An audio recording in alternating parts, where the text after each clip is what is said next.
ሁላችሁ ትናንትና እንደጋበዝኩት ላስተዋውቅ ዛሬ የጋበዝኩት አገልጋይ እዚች ቤተክርስቲያን መዝሙር ምረጥ ሲባል ዘፈን ይመርጥ ነበር። እንደገና ደግሞ እዚች ቤተክርስቲያን ምናልባት ሶስተኛው ወንጌላዊ እሱ ነው።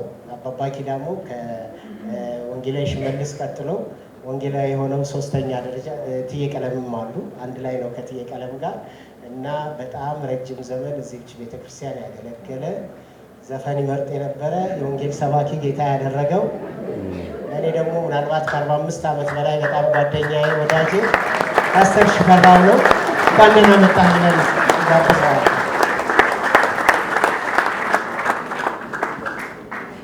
አመሰግናለሁ። እንደጨረስኩ ይላልሽ።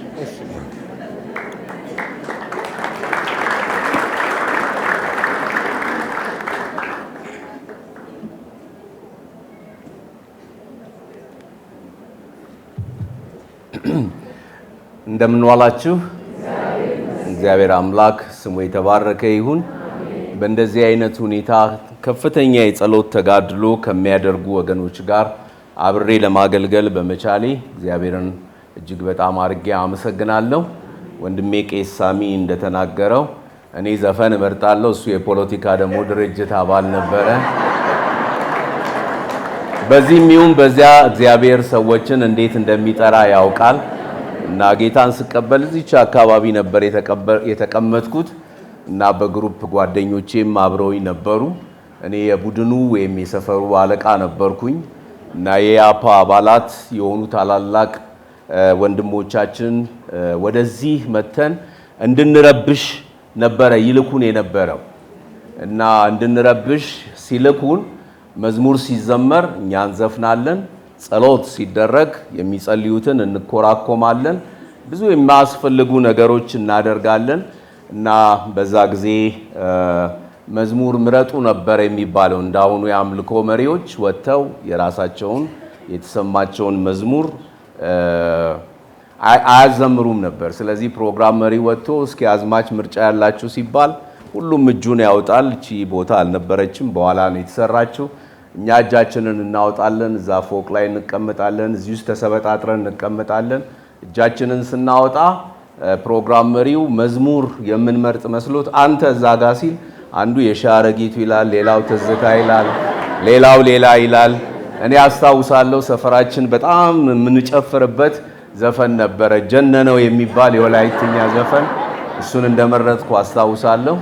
እግዚአብሔር በዛ አይነት ሁኔታ ውስጥ ሳለን ስለ ፍቅሩ ሲሰበክ በዚህ ቦታ ላይ ጌታን የምትቀበሉ ቁሙ ሲባል ኃይለኛ የክርስቶስ ፍቅር ልቤን ነካኝ እና የመጀመሪያውን መቆም እኔ ቆምኩኝ። በቃ ጌታን ለመቀበል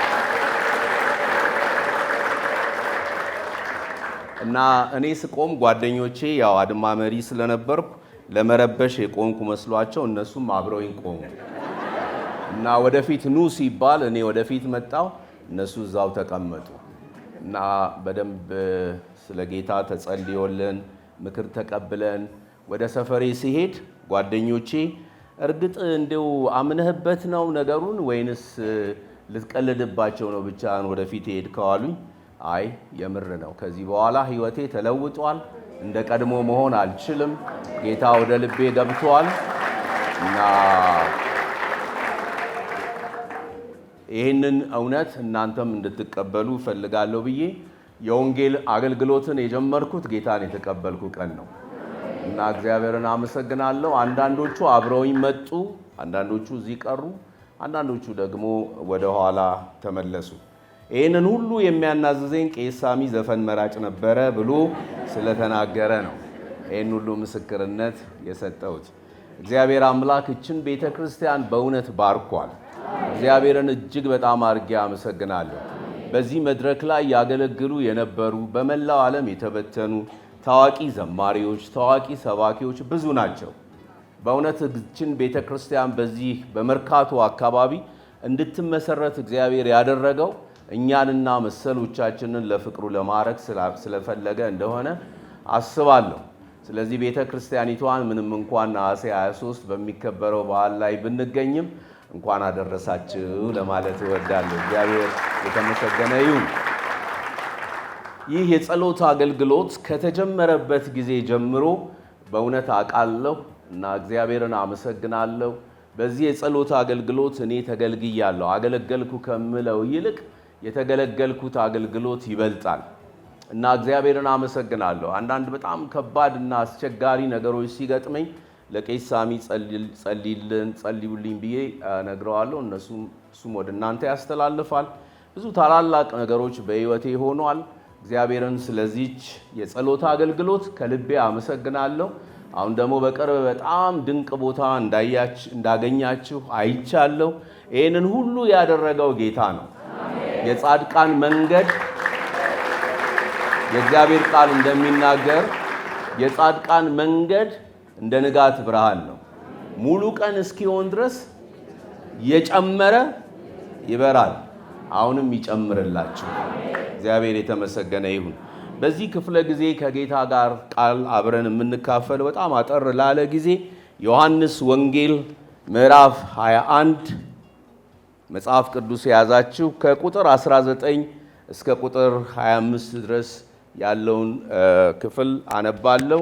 በዛ ሐሳብ ላይ ያለውን አንድ ጥቅስ ብቻ በዋና ርዕስነት እንመለከታለን። ያም ቀን እርሱም ከሳምንቱ ፊተኛው በመሸ ጊዜ ደቀ መዛሙርቱ ተሰብስበው በነበሩበት አይሁድን ስለፈሩ ደጆች ተዘግተው ሳሉ ኢየሱስ መጣ።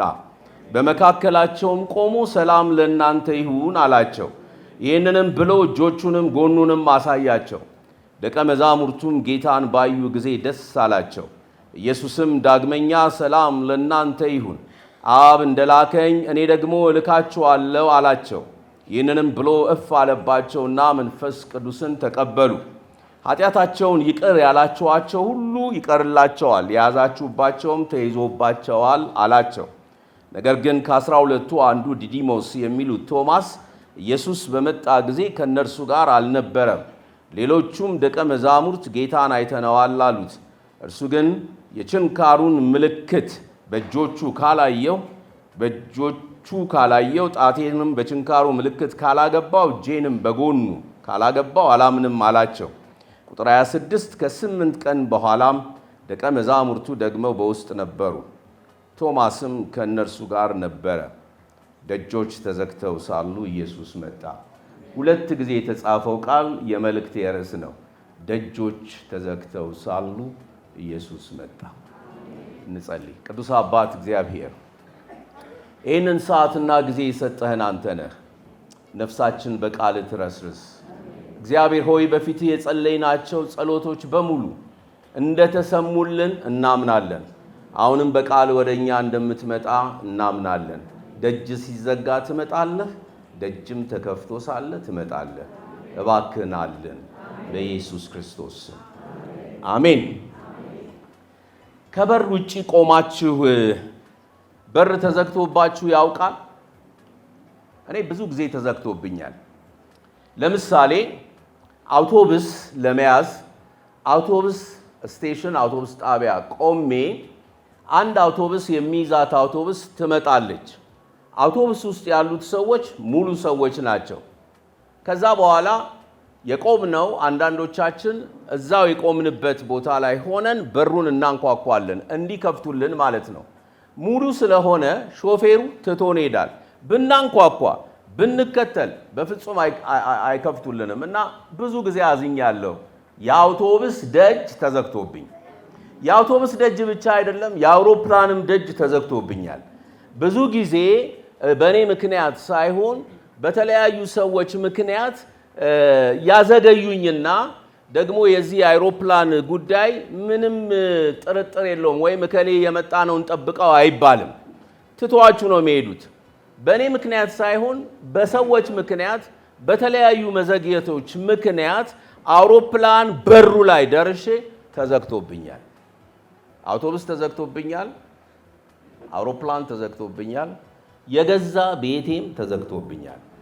ልጆቼን አንድ ጊዜ ሰበሰብኳቸው። ጉርምስና ሲጀምራቸው እያረፈዱ መምጣት ጀመሩ። ከዛ በኋላ ምን አልኳቸው? በምንም አይነት መንገድ እኛ ቤት መምጣት የምትችሉ ከሆነ አምሽታችሁ ከመጣችሁ በሩን ዘጋለሁ። ከ2 ሰዓት በኋላ የመጣ ልጅ አይገባም ብዬ ሕግ አወጣው ለቤታችን። ከዛ በኋላ አርፍዶ የመጡ ሰዎች ይዘጋባቸዋል። በስንት ልመና በቃ አዝኜ ሄጄ ከፍትላቸዋለሁ። አንድ ቀን እኔ በአገልግሎት ምክንያት ዘገየው፣ ዘጉብኝ።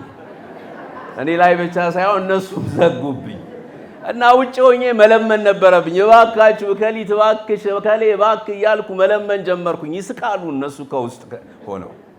ከውጭ በር የተዘጋበት ሰው በጣም ከባድ ነው። እምባ ነው የሚላችሁ፣ በተለይ ከተዘጋባችሁ ማለት ነው። የኑሮ ጉዳይ የተዘጋባችሁ ሰዎች፣ የትዳር ጉዳይ የተዘጋባችሁ ሰዎች፣ የቪዛ ጉዳይ የተዘጋባችሁ ሰዎች፣ ሰማይ የተዘጋባችሁ ሰዎች ዛሬ ደጁን ለመክፈት ኢየሱስ ወደ እናንተ ይመጣል። ሃሌሉያ! ይመጣል እርሱ። ደጆች ተከፍተው ሳሉ ኢየሱስ መጣ። ክስተቱ ይሄ ያነበብኩላችሁ ክስተት የተፈጸመው ከኢየሱስ ክርስቶስ ትንሣኤ ከጥቂት ሰዓታት ከጥቂት ጊዜያት በኋላ ነው። ደጆቹ የተዘጉት ለምን ነበረ ብዬ ስጠይቅ ደቀ መዛሙርት ፍርሃት ውስጥ ስለነበሩ፣ ደቀ መዛሙርት ተስፋ መቁረጥ ውስጥ ስለነበሩ፣ መጽሐፍ ቅዱሳችን ግን ምንድነው የሚለው? አይሁድን ስለፈሩ። ቁጥር 19 ላይ አይሁድን ስለፈሩ ደጆች ተዘግተው ሳሉ ነው የሚለው። ደጆቹ የተዘጉት ከውጭ የሚመጡት አይሁዶች እነሱን እንደሚገድሏቸው አስበው፣ መምህራቸውን አዳኛቸውንና ጌታቸውን ከጥቂት ቀን በፊት ገድለውታል። አሁን ደግሞ ተራው የነርሱ እንደሆነ አስበዋል።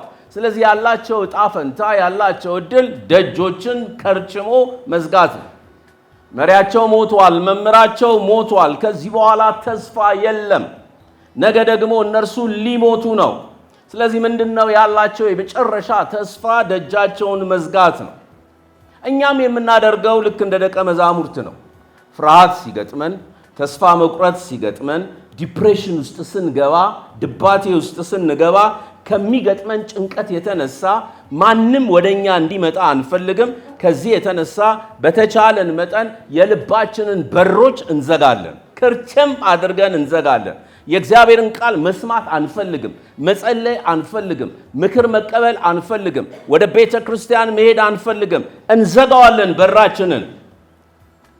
ከውጭ የሚመጣብንን አደጋ ለመጠበቅ የምንዘጋው ደጅ በውስጣችን የሚፈጠረውን ፍርሃት፣ በውስጣችን የሚፈጠረውን ጭንቀት በምንም አይነት መንገድ መዝጋት አይችልም። የኛ ደጅ መዝጋት የሚፈጥረው ምንም ነገር የለም።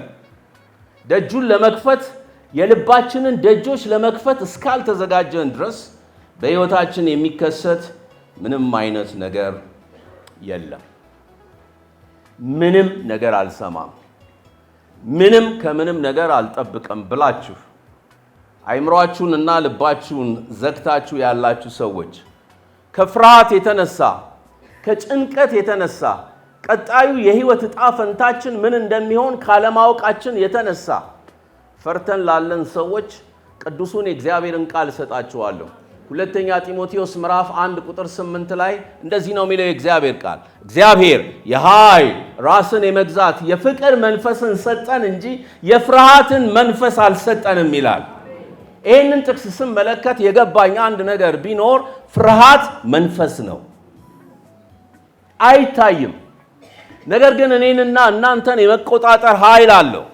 እኔንና እናንተን የመቆጣጠር ጉልበት አለው፣ አቅም አለው፣ ችሎታ አለው። ሰው ሲፈራ የሚያደርገውን አያውቅም። ሰው ሲፈራ ንግግሩን እንኳን ጠንቅቆ ማወቅ አይችልም። ሁሉንም ነገር ዘግቶ ይቀመጣል። እግዚአብሔር የኃይል የፍቅር ራስን የመግዛት መንፈስን ሰጠን እንጂ የፍርሃትን መንፈስ አልሰጠንም።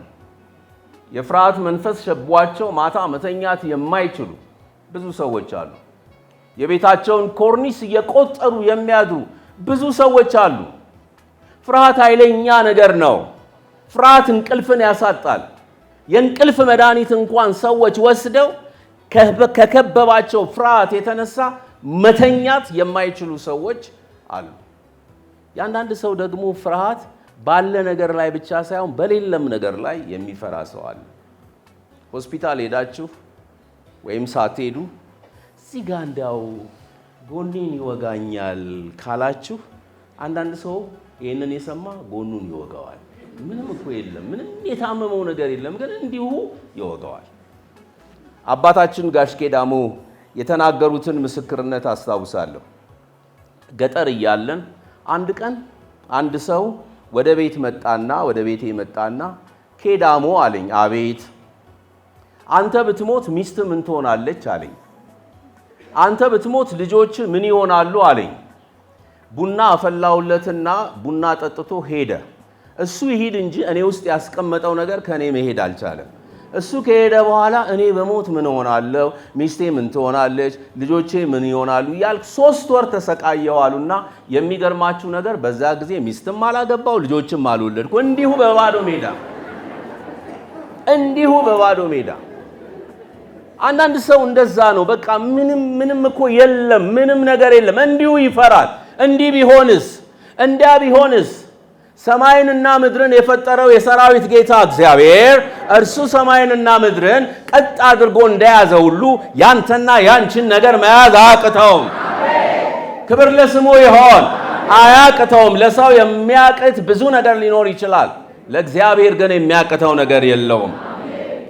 ዛሬ የዘጋናቸውን በሮች በጌታ በኢየሱስ ስም የተከፈቱ ይሆኖ ይቅርታ ያለማድረግ ፍርሃት፣ ፍቅር የማጣት፣ ፍቅር ላለመስጠት፣ የመጨከን፣ የመጥላት፣ ላለማገልገል የመፈለግ ነገሮች ሁሉ ከአቅማችን በላይ ሲሆኑ በቃ ይህን ነገር ማድረግ አልችልም ብለን እኔና እናንተ የዘጋናቸው ብዙ ነገሮች ሊኖሩ ይችላሉ።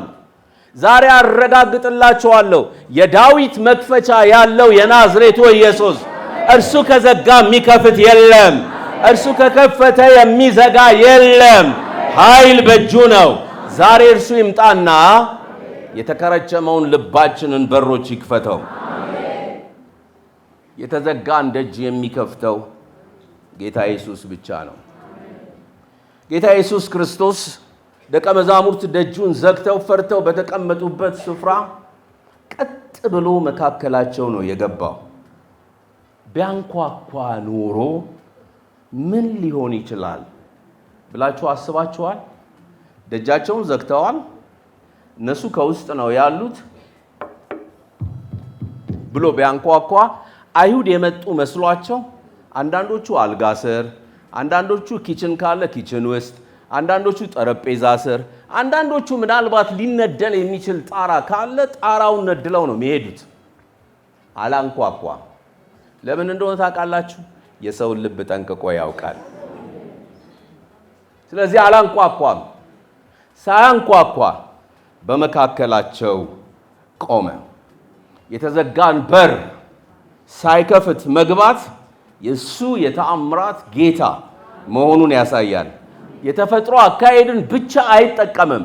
ልስራ ካለ ተፈጥሮን ብቻ አይጠቀምም። ሱፐርናቹራል በሆነ መንገድ ክብሩን መግለጥ ይችላል። የሚያቅተው ነገር የለም። የእርሱ አካሄድ በሰው አስተሳሰብ ብቻ የተያዘ አይደለም። ከሰው አስተሳሰብ በላይ በሆነ መንገድ ሄዶ ሰውን ማስደነቅ ይችላል። ምክንያቱም ማስተር ኪው ያለው ዋናው ቁልፍ ያለው ሁሉንም በር መክፈት የሚችለው ቁልፍ ያለው እርሱ ጋር ነው። የትንሣኤው ጌታ፣ የመቃብርን ደጆች የከፈተ ጌታ እኔና እናንተ ላይ የተዘጉ ደጆችን መክፈት አይችልም? በእውነት ከልቤ ነው የምጠይቃችሁ። ከልባችሁ መልሱልኝ። አይችልም ወይ? ለሚያምን ሁሉ ይችላል። ይቻላል። ጌታ ማድረግ ይችላል። ሰው ሊዘጋ ይችላል። ሰው ዘግቶብን በቃኛ ምንም ነገር ማድረግ እንዳንችል ሊያደርግ ይችላል። እሱ ከፈቀደ ግን ማንም መዝጋት አይችልም።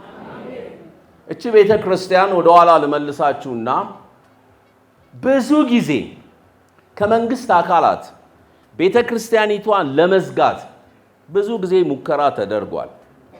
ብዙ ጊዜ እኔ እዚህ የታሪክ ምስክር ነኝ።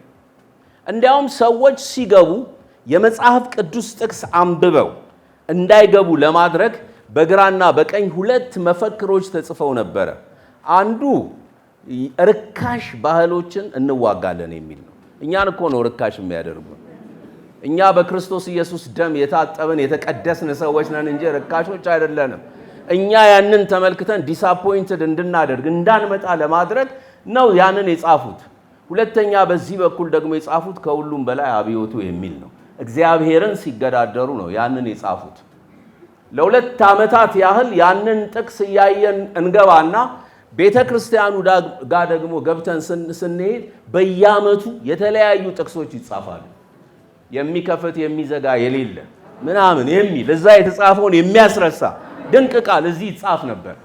ከሁለት ዓመት በኋላ ማንም ሰው በራሱ ንብረት ላይ ምንም ማድረግ ስለማይችል የቤተ ክርስቲያን ሽማግሌዎቻችን ለቀበሌው ደብዳቤ ጻፉ። እድሳት እንፈልጋለን፣ ቤተ ክርስቲያኑን ማደስ እንፈልጋለን። አድሱ ብለው ሲፈቅዱ ጥቅሱን እንዳለ በቀለም ሙልጭ አድርገው አጠፉት። ያንን ጥቅስ ከዛ በኋላ ማንም ማየት አልቻለም። እነሱ ለመዝጋት ሞከሩ። እነርሱና የእነርሱ ነገር ተዘጋ። እንደ ሰናፍጭ ቅንጣት የምትመለከት ይቺ ቤተ ክርስቲያን ግን ዛሬ አብባለች፣ ለብዙዎች ጥላ ሆናለች። እግዚአብሔር አምላክ የተባረከ ይሆን። ክብር ለኢየሱስ ይሆን። ሰዎች ይዘጋሉ። እነሱ ከዘጉ የራሳቸው ጉዳይ ነው። እነሱ የሚዘጉትን የሚከፍት ጌታ፣ የተዘጋን በር የሚከፍት ጌታ ጴጥሮስ ታስሮ በነበረበት ጊዜ ምንም ሳያውቅ በመላእክቱ እየተመራ እየሄደ ሰንሰለቱ ከእጁ ላይ ወድቆ የመጨረሻው በር የብረቱ በር መጽሐፍ ቅዱሳችን ሲናገር አውቆ ተከፈተላቸው ይላል። አውቆ እንዲከፈት ያደረገው ከፋቹ ጌታ ራሱ፣ ቁልፉን የያዘው ራሱ ስለሆነ ነው የከፈተው። የኔና የናንተ ጌታ በሰው አእምሮ የሚታሰቡ ቀላል መስለው የሚታዩ ነገሮች ብቻ ሳይሆኑ አይቻልም የሚባሉትን ነገሮች ሁሉ አስችሎ ክብሩን መግለጥ ይችላል። በዚህ ዓመት ሚያዝያ ላይ አንድ ጠዋት በአገልግሎት አብሮ የሚያግዘኝ ወንድም ስልክ ደወለልኝ። ስሙ ይነበብ ይባላል። ስልክ ደወለልኝና ችግር ላይ ነኝ አለኝ። ምን ሆንክ አልኩት። ባለቤቴ ስትሮክ መቷት አሁን ያለነው ሆስፒታል ነው፣ ሲኤምሲ የሚገኝ አንድ ሆስፒታል። ሐኪሞቹ ካዩዋት በኋላ እኛ ምንም ማድረግ አንችልም። ስትሮክን በተመለከተ መስራት የሚችሉ አዲስ አበባ ውስጥ ሁለት ሆስፒታል ናቸው። አንዱ ሆስፒታል ያንተ ጎረቤት የሚገኝበት ሆስፒታል ነው። ሌላው ሌላ ሰው የሚገኝበት ሆስፒታል ነውና እባክህን ይሄንን ሆስፒታል የሚሰራውን ዶክተር ጓደኛህን ንገርልን ይሰሩ እንደሆነ ብሎ ጠየቀኝ። የሱን ስልክ ዘጋውና ወደ ጓደኛዬ ጋር ደወልኩኝ። ስደውልለት አይ ከኛ ይልቅ እነዛኛዎቹ ሆስፒታል የተሻለ ሕክምና መስጠት ስለሚችሉ ስትሮክን በተመለከተ እነሱን መጠየቅ ይሻላል ብሎ መልስ ሰጠኝ። ይሄንኑ መልስ ነገርኩት። በጣም አዘነ። እዛ ሆስፒታል የሚያውቀው ሰው የለም። ባለቤቱ ምንም አታውቅም። አልጋ ላይ ተኝታለች። ከሰዓት በኋላ ከአሜሪካን ሀገር የመጣ ዴንቨር ከሚባል ስቴት የመጣ አንድ ፓስተር ጓደኛዬ የሆነ ቦታ እዛ ሰፈር አካባቢ ሰው መጠየቅ እፈልጋለሁ፣ እባክህ ራይድ ስጠኝ፣ ወደዛ አድርሰኝ ብሎ ጠየቀኝ። እሺ ብዬ ወደዛ ወሰድኩት። ደርሰን ስንመለስ ጠዋት የደወለው የጓደኛዬ ስልክ ትዝ አለኝ። አንድ ወንድም ባለቤቴ እዚህ ሆስፒታል ተኝታለች ብሎኛል እና እባክህን ሄደን እንጸልይላቸው አልኩት። ደስ ይለኛል አለ። ሆስፒታሉ ስንደርስ ያች እህታችን ምንም አታውቅም። አይኗን ጨፍናለች።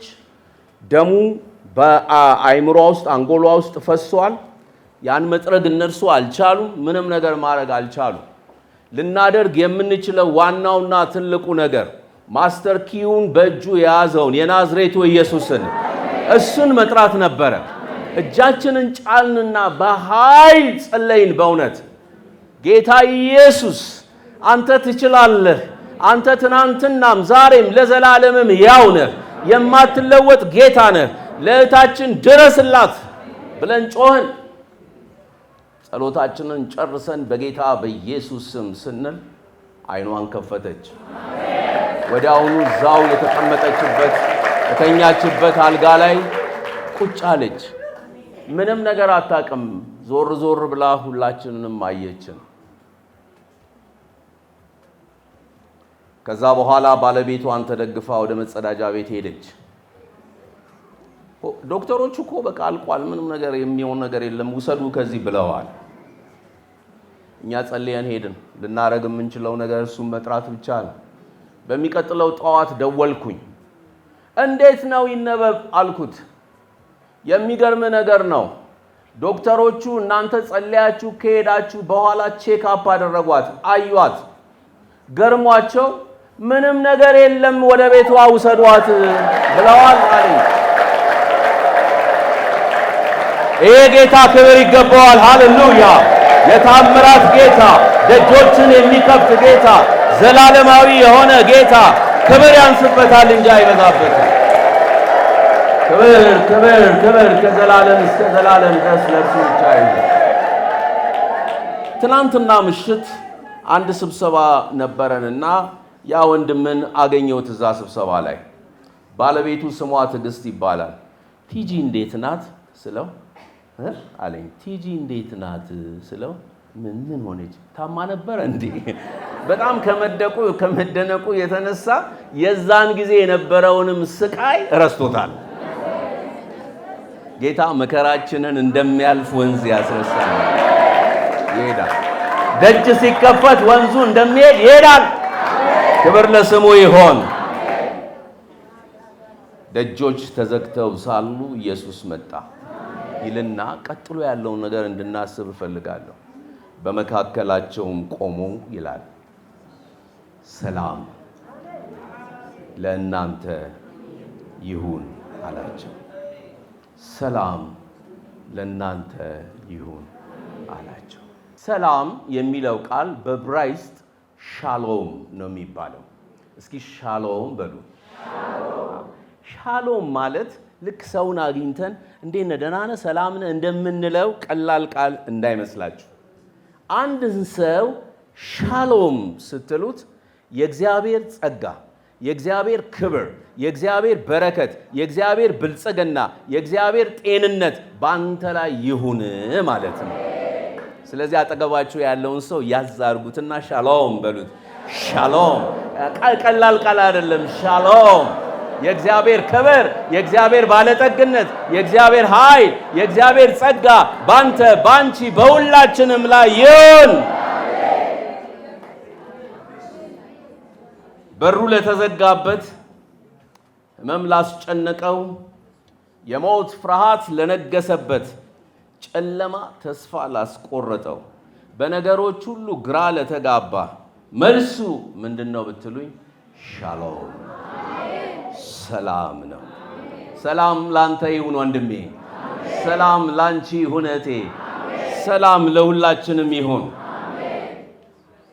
የኢየሱስ ሰላም ከዓለም ሰላም ይለያል። ዓለም ሰላም ትሰጣለች። ዓለም ሰላም ትሰጣለች። ላሳፍራችሁ አይደለም፣ መጽሐፉ የሚናገረው እውነት ነው። ዓለም ሰላም ትሰጣለች። ጌታ ኢየሱስ ምንድን ነው ያለው?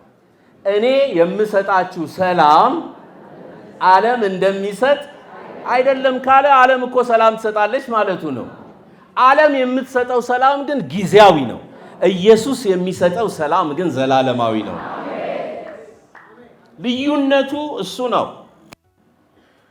አሁን ዓለማችን እንደምታውቁት ጭንቅ ውስጥ ናት። ኢራንና አሜሪካ በሆርሙዝ ሰርጥ ምክንያት ከፍተኛ የሆነ ጦርነት ውስጥ ናቸው ያሉት። የአሜሪካ መንግስት ከዚህ በፊት ገጥሞት የማያቅ ጭንቅ ውስጥ ነው የገባው፣ ከፍተኛ ጭንቅ ውስጥ። እዛ ብቻ ሳይሆን ራሽያና ዩክሬን፣ ሌሎች ብዙ የአፍሪካ ሀገሮች እርስ በርሳቸው ጦርነት ውስጥ ናቸው ያሉት። ጦርነቱ ብቻ አይደለም፣ የኑሮ ውድነቱ፣ የኢኮኖሚው መውደቅ፣ የሞት መብዛት በሰዎች በግል ሰዎች ሕይወት ውስጥ በቤተሰብ ደረጃ፣ በአገር ደረጃ፣ በዓለም ደረጃ ዓለም ጭንቅ ውስጥ ናት ያለችው። ለዚህ ጭንቅ ደግሞ መፍትሄው ፖለቲካዊ አይደለም፣ ማህበራዊ ጉዳይ አይደለም። የሰላሙ ንጉሥ ኢየሱስ እሱ ብቻ ነው ሰላምን መስጠት የሚችል። ቤታችሁ ሁከት የሆነባችሁ ሰዎች ትኖሩ ይሆን? በትዳር ጓደኞች መካከል የሚፈጠረው ሁከት፣ አለመግባባት በጣም አስቸግሯችሁ ይሆን? በቤተ ክርስቲያን በአገልግሎት አገልጋዮች ከአገልጋዮች ጋር ጭንቅ ውስጥ ገብታችሁ ይሆን? ኢየሱስን ጋብዙት።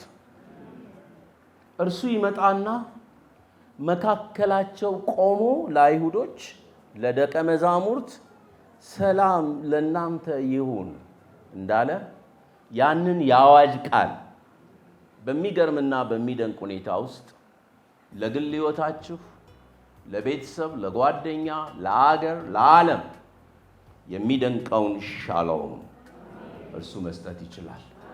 የጌታ ኢየሱስ ክርስቶስ ሰላም የሐዘንን ጭጋግ የሚገፍፍ የፍርሃትና የጥርጣሬን ጉልበት የሚሰብር ሰላም ነው።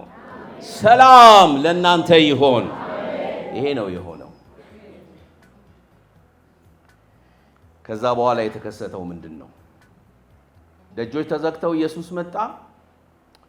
ከዛ በኋላ ሰላምን አወጀላቸው፣ ሰላምን ሰጣቸው። ከዛ በኋላ ቁጥር 20 ላይ ያለውን ቃል ተመልከቱ። ይህንንም ብሎ እጆቹንም ጎኑንም አሳያቸው ይልና ደቀ መዛሙርትም ጌታን ባዩ ጊዜ ንገሩኝ፣ ደስ አላቸው።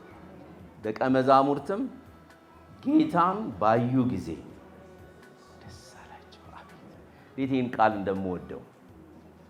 የደስታ ምንጭ ጌታን ማየት ነው። እላያችን ላይ ያለው የዕውርነት ቅርፊት ሲወድቅ እርሱን በክብሩ ስናየው የዚያን ጊዜ በሕይወታችን የሚፈጠረው ነገር ደስታ ነው።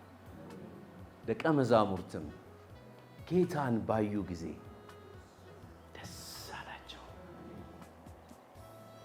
ፍርሃት በደስታ ተተካ ማለት ነው። ደስታ በውስጥም በውጭም የሚከሰተው ሰው ውስጡ ሰላም ሲኖረው ነው። ሰላም ከሌለ ደስታ አይመጣም።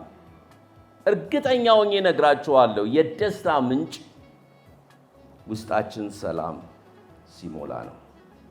ሰው ውስጡ ሰላም ከሌለው ደስታ አይኖረውም። ስለዚህ እኮ ነው የውስጡን ሰላም ለማረጋጋት ብሎ ብዙ ሰው መከራውን የሚያየው። ባንኮኒ ጋር ተደግፎ በመለኪያ ውስጥ ሰላምን ለማግኘት የሚፈልገው እኮ ከዚህ የተነሳ ነው። በሱስ ተጠምዶ ሱሱን ለማርካት ሱሱ ሊገኝ የሚችልበት ቦታ ሄዶ የሚቀመጠው፣ በሰፈራችን ቋንቋ ልናገር፣ የሚፈርሸው ውስጡ ያለውን ያልተረጋጋ ሰላም ለማግኘት ፈልጎ ነው። ደስታውን ለማግኘት ፈልጎ ነው። ከተቃራኒ ጾታ ጋር እዚህና እዛ የሚሮጠው የሚገባው ያንን ደስታ ለማግኘት ነው። ውስጡ ሰላም ከሌለው ግን ምንም አይነት ደስታ ማግኘት አይችልም። ደስታ ከሰው ሕይወት ውስጥ የሚነጠቀው ውስጡ ሊኖረው የሚገባ ሰላም ሲጠፋ ነው። እንዴት ናችሁ? ጎሽ፣ ደስ ያለው ሰው እንደዛ ነው የሚመልሰው። ምንም ጭንቀት ውስጥ ፍርሃት ውስጥ ገብቶ ነገን እያሰበ ትካዜ ውስጥ አይገባም፣ አይሰምጥም። ትካዜን በእግዚአብሔር ላይ ጣል ይላል የእግዚአብሔር ቃል፣ እርሱም ይደግፍሃል። ደገፋው የሚመጣው አንተ ትካዜን በእግዚአብሔር ላይ ስትጥል ብቻ ነው። ትካዜን በእግዚአብሔር ላይ ካልጣልክ እርሱ አይደግፍህም። ይችላል ብለህ ራስህን እርሱ ላይ እንደ ዋናተኛ ስትሰጥ እርሱ ደግሞ ከስር ሆኖ ይደግፍሃል። ሁልጊዜ በጌታ ደግሜ እላለሁ፣ ገርነታችሁ ለሰው ሁሉ ይታወቅ። ጌታ ቅርብ ነው፣ ባጠገባችን ነው። ደጆች ይዘጋሉ፣ አንፍራ። ፍርሃት የሚያመጣልን ምንም ነገር የለም። የተዘጋውን ደጅ የሚከፍት ኢየሱስ ወደ እኔና ወደ እናንተ ይመጣል።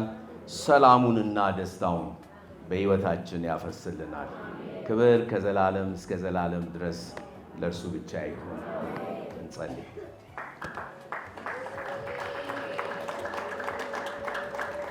አዎ ጌታ ሆይ፣ ደጆች ሲዘጉ የተዘጋውን ደጅ መክፈት የምትችል አንተ ብቻ እንደሆንህ ሰምተናል። ጌታ ሆይ እባክህ ዛሬም እንኳን ቢሆን ራሳችንን በአንተ ላይ መጣልን እንድታስተምረን የሚቀጥለውን አስደናቂ የመንፈስ ፍሬ፣ ሰላም፣ ደስታ በሕይወታችን የምንለማመድ ሰዎች እንድታደርገን ጸልያለሁ። አንድ ነገር አውቃለሁ አባ፣ የዓለም ኢኮኖሚ ቢናጋ ያንተ መንግሥት ግን አይናጋም። ከባድና አስቸጋሪ ነገሮች ቢገጥሙንም ላንተ ግን ከባድና አስቸጋሪ ነገር የለም። ትከፍታለህ፣ ትዘጋለህ። ስልጣን በእጅ ነው። የወደድከውን ትሰራለህ፣ ታደርጋለህ። አባ በአንተ ላይ የመደገፍና የመቆም ሕይወት በሕይወታችን እንዲበዛልን ጸልያለሁ። ተመስገን፣ ክበር፣ ከፍ ከፍ በል በኢየሱስ ክርስቶስ ስም። ክብር ለእግዚአብሔር አብ፣ ክብር ለእግዚአብሔር ወልድ፣ ክብር ለመንፈስ ቅዱስ።